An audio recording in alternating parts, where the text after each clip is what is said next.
Welcome, Your Excellency. Thank you very much, PS. Thank you. Please, let's take our seats. Asante sana. Our friend, Ambassador Whitman, fellow leaders, engineers, good morning. I think the presentation that was made here just concluded the meeting. That when I committed to Njiru and the AWS friends in Kenya that we would do our part as government to make it possible for companies that want to set up in Kenya not to be disadvantaged by policy, and that we are going to align policy with the requirements of industry. It was very clear to me then that as we do our part as government, we would expect partners like AWS to do theirs. I'm very happy that AWS have kept their part of the bargain. And that's why this launch of the Amazon Web Services Development Center is a very important event for several reasons. First, Amazon has chosen Kenya as the base from which to extend its global and African footprint, which affirms our country as an attractive global investment destination, recognizes our progress in consolidating Kenya's global and continental leadership in the field of information and communication technology, and endorses our national digital transformation agenda. The second is that Amazon clearly recognizes the opportunities that abound at the intersection of our bottom-up economic transformation agenda and its fundamental enabler, technology in general, and digital information and communication technology in particular. Thirdly, this event makes it clear that Amazon has a strong interest in bringing opportunities of job creation and skills development in highly productive and competitive emerging fields within the reach of many Kenyans, and in fact, right here in Kenya. Listening to Felix, who was working out in South Africa, finding an opportunity to do this at home was very heartwarming. And congratulations, AWS, for making it possible for Felix to explore his calling and his talents right at home here in Kenya. Listening to Miss Makoha from Safaricom gives me the impression and the inspiration that indeed we have a great opportunity ahead of us working with companies like Amazon. Kenya has emerged as one of the most exciting frontiers of global tech competitiveness, with high revolutionary potential across all sectors. It makes tremendous sense for a leading player in the global technology space to secure its presence in this market by significantly enhancing its visibility and presence. At the same time, I must recognize as a starting point that this move by Amazon will make Kenya the second African hub from which its teams will be developing solutions for partners throughout the world, and from where it will support all its customers spread across the globe. The center will therefore necessarily entail the creation of numerous new, highly skilled jobs in various critical areas, including software development, cloud support, telecommunication, and software engineering. Africa is rapidly emerging as a tremendous single market of over 1.4 billion people and the next frontier of global industrial revolution. With a median age of 19 and with their education skills and enterprising spirit, young Africans are prepared to power unprecedented global growth, which, with the right investment like Amazon's, will take advantage of our continent's natural resource wealth and green energy potential to lead the world in greening opportunities, growth, and prosperity, and thus guarantee a sustainable future for both us and humanity. It is therefore a good idea to be here in Africa as this new era of global transformation unfolds. Even better, it is exciting to be in Kenya, the geostrategic gateway to East Africa, the Horn of Africa, Great Lakes and Central Africa region, as well as the continent of Africa. And this is because it will optimize your footprint and make it possible for you to tap into the great talent that I was very happy that Satish speaks very candidly about the Kenyan talent that I have always explained to the people of our great nation, that our human capital is the greatest resource that we have as a country. It is the reason why we continue to spend on our education to sharpen our human capital. This year, we are spending the largest budget ever in the history of Kenya on education. Close to $5 billion we're investing in education. Just to make sure that we get the base right. Our primary students will benefit from an extra 56,000 teachers that we've hired so that we get the base right. We've also changed our model of delivery of funding for both our TVETs and our universities so that we can target specific students, make sure that we give affirmative action for courses that will give us the best human capital that can serve our country and serve the global market. And that is the finesse of the Kenyan human capital. And it is the very reason that we continue as an administration to focus very keenly on delivering quality education and making it possible for every student from every background to get an equal chance at being their best by making sure that we make the whole education infrastructure democratic and make it possible for many of our students to get quality education. It is the reason why we have doubled our budget both for TVET education and for university education. And we will continue, I want to commit that we will continue to invest in our human capital so that companies like Amazon can continue to get the best.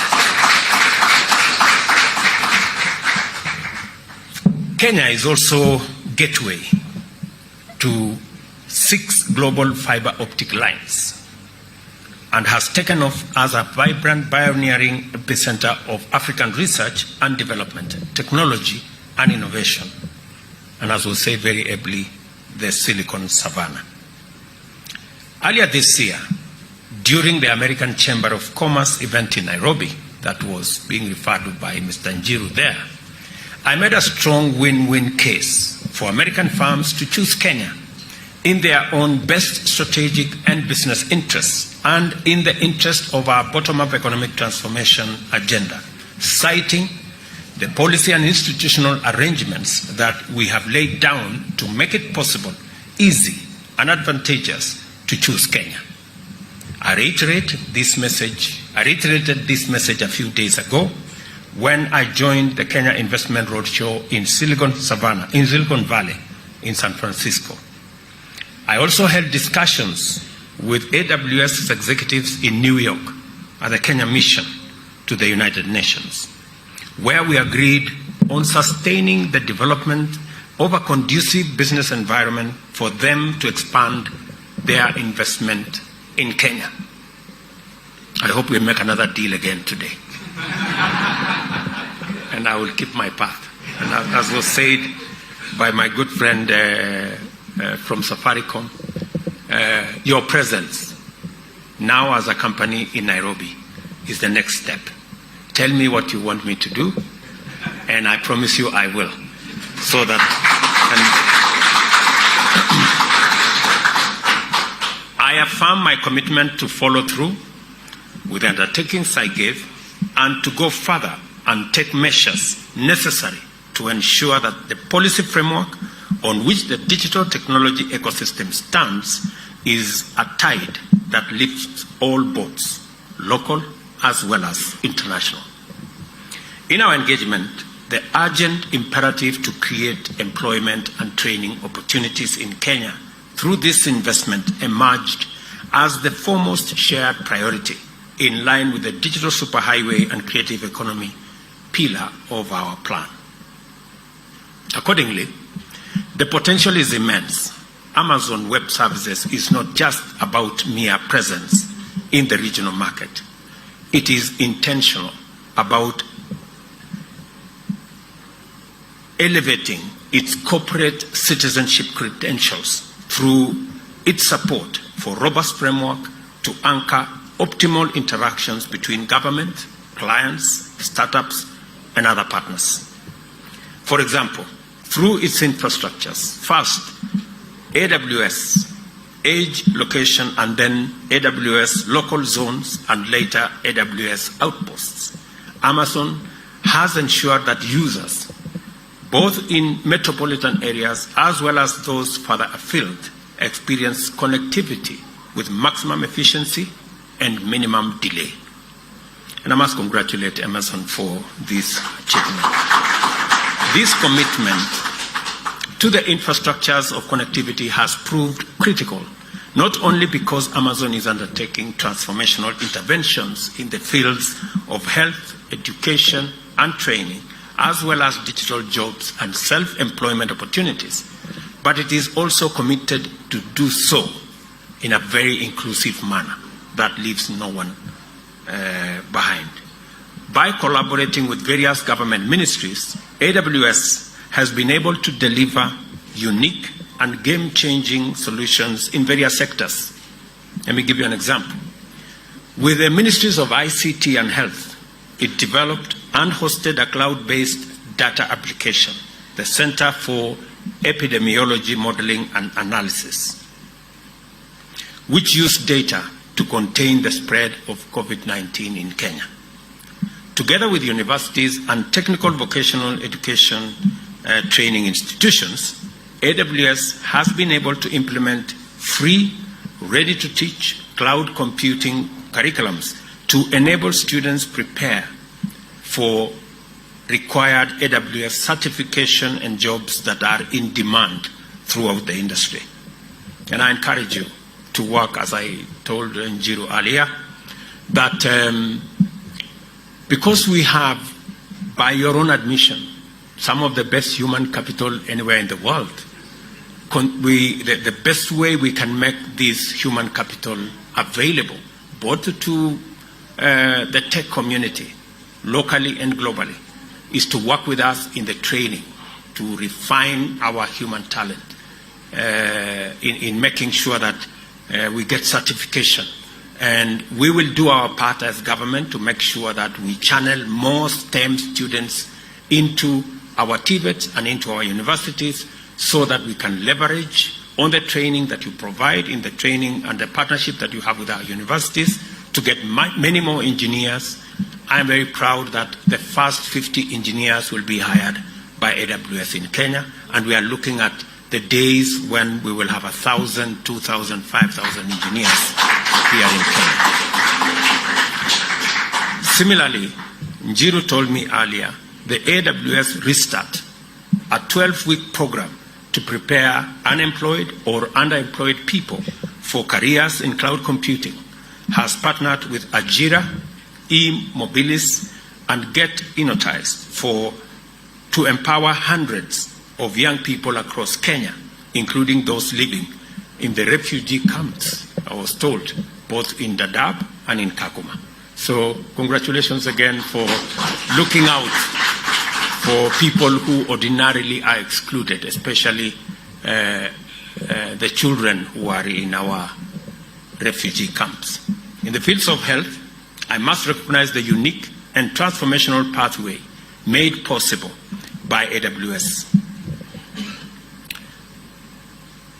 An Amazon client has piloted its health application locally by leveraging AWS cloud credits in order to provide text-based follow-up support for cancer patients by connecting oncologists at the Jaramogi Oginga Odinga Teaching and Referral Hospital in Kisumu in a partnership with the county government of Kisumu that now serves over 5,000 patients.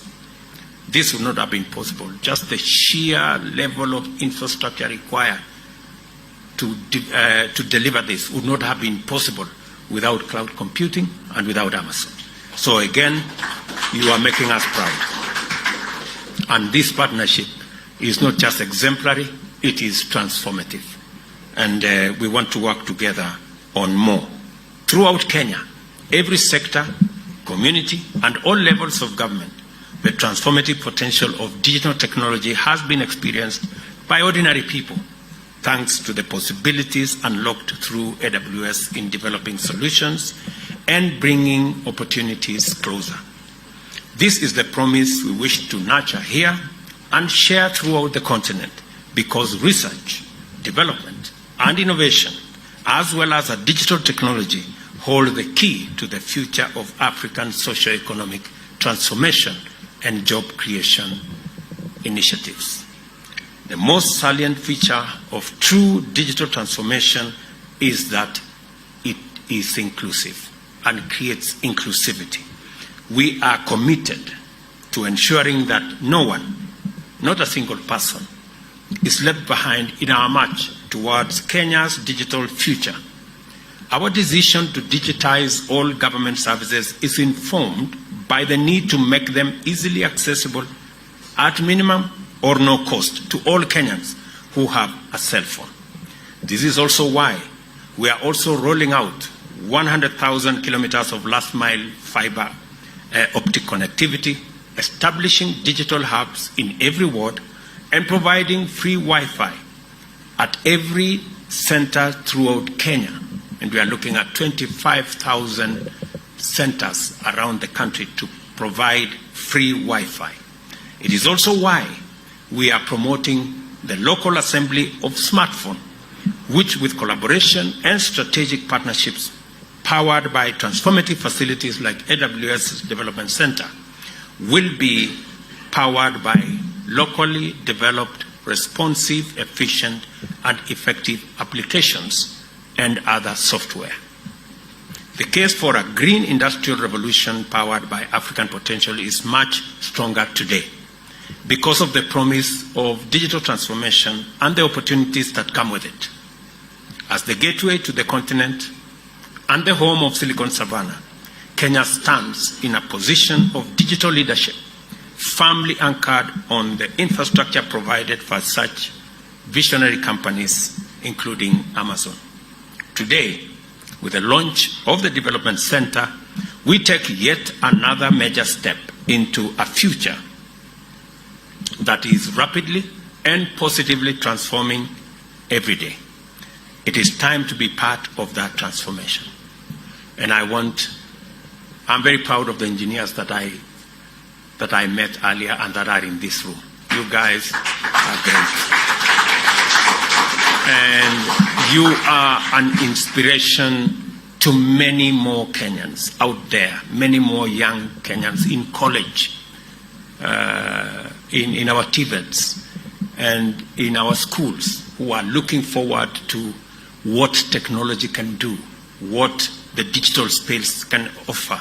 It is the reason why we are banking heavily on the footprint of technology across the country, the digital hubs that we want in every ward, so that we can, just like you, as you develop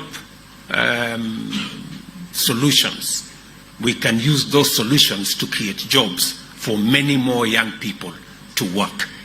And we are focusing on the digital infrastructure that we are rolling out in our shopping centers, in our ICT infrastructure that we are putting in our wards, to make sure that young people across Kenya have access to infrastructure that will give them digital jobs so that we can continue to deploy the best human capital, the best human labor to serve not just our country, not just our continent, but the globe at large. Ladies and gentlemen, the Amazon Web Services Development Center, I declare, is now officially open. Thank you. And congratulations, Amazon. Ongezi. Thank you very much. Asante.